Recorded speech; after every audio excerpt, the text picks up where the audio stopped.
Pierre Note, bonjour. Alors on se trouve à la sortie du Théâtre des Halles et nous avons vu aujourd'hui l'effort d'être un spectateur. Alors je voudrais m'entretenir avec vous, Pierre Note. J'ai compris que non seulement d'être comédien, vous êtes aussi auteur, romancier, professeur d'art dramatique et vous avez sans doute d'autres casquettes aussi. Mais parlons un peu de ce spectacle. Donc j'aurais aimé savoir pourquoi vous avez eu envie d'écrire ce texte, parce qu'il est de votre cru. Il est de mon cru, mais il provient surtout du fait que ma première activité au théâtre, c'est d'être spectateur. Depuis toujours, et j'ai toujours adoré ça, ou détesté ça, parce que c'est parfois l'enfer d'être un spectateur. Après, j'ai eu la chance de pouvoir faire des métiers autour du théâtre très différents les uns des autres, que j'ai aimés autant les uns que les autres, journaliste, secrétaire général d'une institution importante, auteur associé, écrivain, metteur en scène ou comédien de temps en temps, parfois très raté aussi, pas tout à fait à ma place. Et en fait, ce qui relie tous ces métiers du théâtre, c'est toujours le spectateur. Donc j'ai voulu interroger la place que tient le spectateur au théâtre particulièrement, ce qui le différencie d'être un spectateur au cinéma, devant sa télévision, à différents endroits du monde. Mais simplement au théâtre, le spectateur est très différent des autres, puisque là, il travaille, et je crois vraiment qu'il travaille énormément, qu'il fait beaucoup d'efforts pour rester et pour être spectateur. Oui, j'étais très contente d'ailleurs d'avoir ce regard, ce retour sur ma position ou notre position de spectateur, qui est justement de reconnaître que le spectateur est actif, qu'il est présent, qu'il joue son rôle. Ça, c'est effectivement un plaisir d'entendre ça. Merci. De votre part. Mais malheureusement, ce n'est pas toujours le cas. Quelquefois, il est très mal considéré, parfois, il n'est pas considéré du tout, parfois, la mise en scène, les comédiens, les comédiennes sur le plateau et les auteurs se foutent complètement de savoir qui est en face d'eux. Ils travaillent pour eux-mêmes, pour leur objet. Quelquefois, les institutions publiques elles-mêmes oublient leur rôle de service public. Enfin, c'est tout à fait évident qu'on peut vivre des malentendus, des mauvaises relations, des mauvais rapports, comme en amour, comme dans le travail, comme partout. Il peut y avoir une sorte de harcèlement sournois de la part de la proposition artistique, comme parfois aussi de la part du spectateur. Et il y a de très mauvais spectateurs au théâtre, on le sait. Et je voulais faire les portraits de tous ces spectateurs-là à la fois. Oui, c'est ça. Effectivement, c'est à différents niveaux que la place peut être reconnue, au contraire ignorée ou méconnue ou même méprisée. Souvent, on a l'impression aujourd'hui que le spectateur serait plutôt considéré comme un consommateur. Mais ça, justement, vous passez très vite là-dessus et je crois que vous avez raison, parce que c'est pas possible, on ne peut pas. Oui.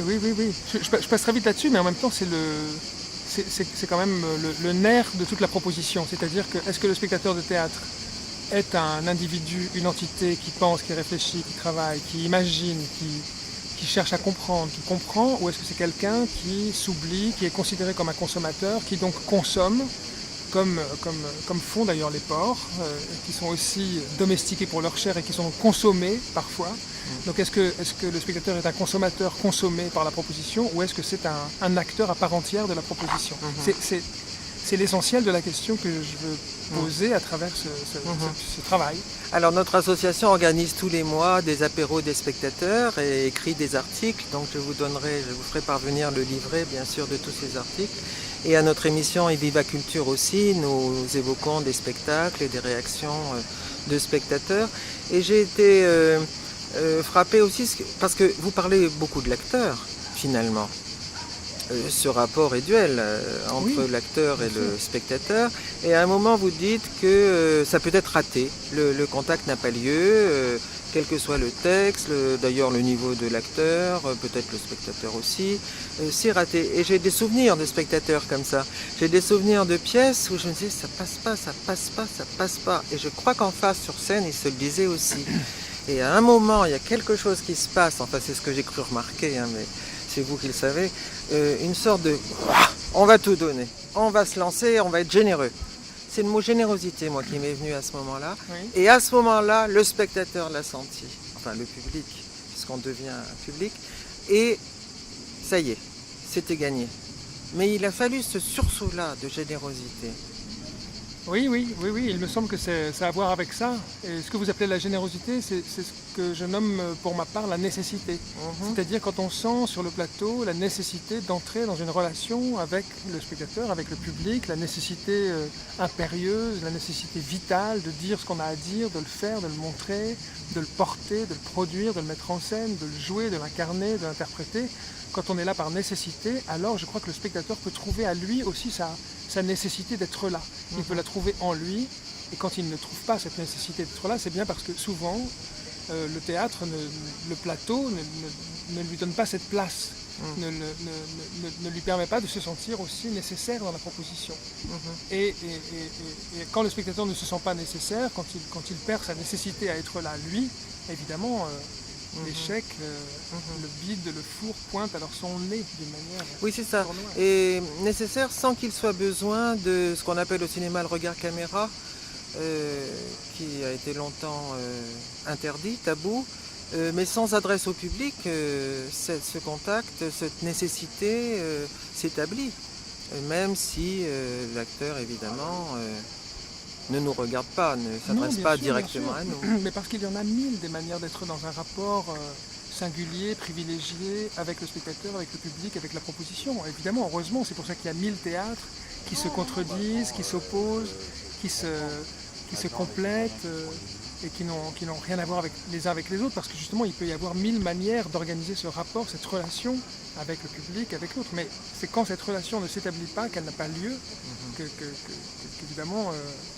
Qu'évidemment tout le monde est anéanti et tout le monde est éteint dans une... J'ai beaucoup aimé ce que vous avez dit aussi sur le spectateur entre dans un certain état et il exige, et il a raison, d'être différent à la sortie. Et c'est vrai qu'en général, on est différent et c'est ça qu'on aime. Oui, oui, on a besoin de ne pas sortir tel quel de la représentation qu'on y est entré, oui, d'être transformé, d'être bousculé, d'être bouleversé, d'être différent, d'être changé. Je crois qu'on vient aussi pour ça, pour être scandalisé, pour être bouleversé, pour être dérangé. On ne vient pas précisément pour consommer quelque chose qu'on va immédiatement digérer. Je crois qu'un des premiers mots que vous avez utilisé, c'est le mot inattendu.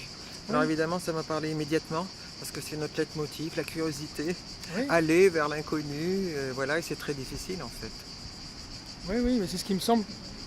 Il me semble que le spectateur est en droit d'attendre ça, vraiment, l'inattendu au théâtre, être au moins surpris, être au moins sidéré, être au moins pris par surprise par la proposition, et puis surpris par un rapport différent qu'on lui propose, par une forme différente, par un fond différent, par une manière de raconter le monde différente. Oui.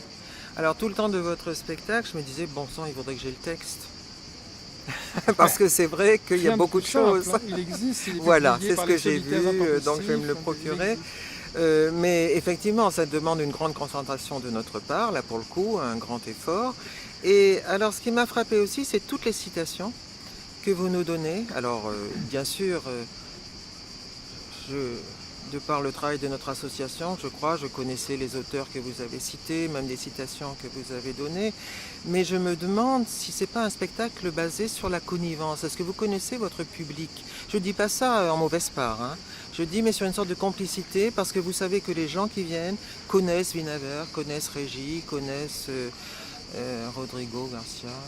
Il y a beaucoup de spectateurs qui sont venus sans connaître ces références et qui n'étaient pas dérangés. Parce que...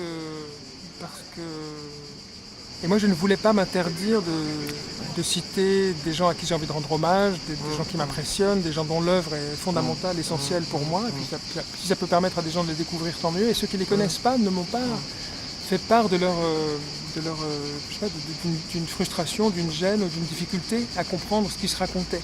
Et à un moment donné, en effet, dans la proposition des listes d'auteurs, des listes d'artistes, mais c'est simplement pour évoquer la diversité, la multiplicité des propositions qui nous sont offertes. Et évidemment, je ne cite qu'un millième. Mais ce qui est très bien, c'est que ça trace aussi un tableau du théâtre et des gens du théâtre.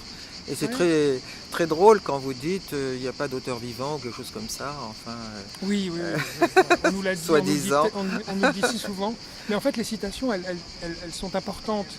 Quand Jean-Luc Godard dit que le théâtre, ça l'intéresserait, mais il parle trop fort, je trouve que ce qu'il dit est plus intéressant que le fait que cela vienne de Jean-Luc Godard. Si on ne connaît pas Jean-Luc Godard, je pense qu'on peut quand même saisir la phrase énoncée. Je pense que ça peut être quand même... Vous croyez? Ah oui, oui, oui, oui, oui, oui, oui. Je pense que je pourrais tout à fait me contenter de dire quelqu'un a dit, et ça n'aurait pas tellement d'importance. Je pense que c'est pour ça que c'est pas si grave, à mon avis. Ah, je sais pas. Non? Ah, j'en sais rien. Quelquefois, on a envie de dire ah, peut-être il faudrait définir. Vous l'avez fait quelquefois, dire qui était la personne, si elle était metteur en scène, comédien, auteur, etc. Mais vous l'avez pas fait tout le temps. Non, ça me Non. semble pas indispensable. D'accord. Enfin, vous pensez que je devrais davantage Quelquefois, j'ai eu dresser le envie, portrait moi, qu'on précise un peu, parce que, bon, tout le monde, bien sûr, n'est pas au fait de tous ces artistes. Ouais. Donc c'est pour ça, au moins situé, mais je sais pas, parce que ça, peut-être, ça serait lourd, ou j'en sais rien, hein, je dis ça. Ouais. J'ai aussi apprécié ce que vous avez dit sur la nudité, parce que notre association a organisé un grand débat sur la nudité dans les spectacles vivants. Ouais. Et justement, on avait invité Marcel Fredfond, entre autres, et puis un spécialiste de la danse également. Et j'ai beaucoup aimé ça, mais vous voyez, quelquefois, je me dis, ah, il faudrait que j'ai le texte, parce qu'il y avait quelquefois, bon, l'éruption du réel, de la réalité comme ça, et du coup, on n'entend plus ce qui se dit, parce le regard est détourné. Oui. C'était une réflexion amorcée, là, qui était tout à fait intéressante. Oui, et puis je vais en apporter la preuve Oui. moi-même. Oui. Je démontrer, Alors là, je vais raconter, je vais démontrer et essayer de prouver ce que je raconte, mais aussi c'est parce que je veux m'amuser avec les gens Oui. qui ont pris la peine de venir écouter tout ça. C'est très dense, c'est très intense, il y a en effet beaucoup de références. Je pense qu'il y a des gens qui ne saisissent pas toutes les références et vraiment ça n'est pas forcément si grave. oui, oui. Parce que par ailleurs, je Oui, vais oui, aussi pouvoir, je suis d'accord avec vous. je vais Oui. aussi pouvoir apporter de l'humour, de la fantaisie, de la drôlerie dans tout ça pour que personne ne se sente complexé. Mais Oui. la question du nu, ce qui m'intéresse, c'est en effet que c'est clairement un défi aussi qu'on lance au spectateur qui doit toujours se concentrer alors qu'il accepte la convention du costume, il accepte la convention de la transformation de la personne en personnage. Et pourtant, tout d'un coup, il a affaire à une vraie personne nue, à la vérité vraie, la vérité toute nue sur le plateau. Et tout d'un coup, il y a un choc des mondes que je trouve très Exactement. intéressant. Oui, oui, intéressant et perturbant. Oui, perturbant, mais on aime être perturbé. Je crois qu'on a besoin d'être Ah, perturbé. c'est vrai, c'est vrai. Oui, oui, oui, oui, c'est juste. Bah, écoutez, merci beaucoup. Merci à vous. Et d'être puis venu. bravo, parce qu'on a passé 2 heures, hein, c'est ça? Non, ça dure Un peu moins moins. longtemps que ça. Oui, Oui, oui. Mais alors très intense, avec tout un aperçu. Puis alors évidemment, à Avignon, on n'arrête pas de faire des efforts de spectateurs. Ouais. Ça tombait très bien. Merci. Ça met une sorte de point d'orgue. Et je suis conscient que ça demande aussi beaucoup d'efforts, de concentration. Cette proposition sur l'effort d'être spectateur, mais c'est aussi le jeu. C'est-à-dire que j'annonce bien Oui. que le spectateur va faire un effort Oui. devant cette question qui lui est posée. Quel effort fait-il quand il est spectateur? Oui, c'est ça, exactement. Oui, oui, c'est très bien de lui renvoyer cette image-là. Surtout qu'ici, moi, ce qui me plaît évidemment, c'est de voir la ville parcourue par des gens qui sont mus par le même désir de voir du spectacle, de voir des artistes, voilà. Et ces artistes qui sont là pour nous donner. Moi, je trouve toujours que la générosité, elle est du côté des artistes. Bon, c'est peut-être réciproque, mais quand même. Et que là, on en a... Mais c'est toujours un tango qu'on danse à deux, donc la Voilà, générosité, c'est ça. elle est forcément des deux côtés. Voilà, on va se quitter là-dessus. Merci beaucoup, Pierre Note. Merci à vous. Et alors, bonne continuation. Au revoir. Merci, au revoir.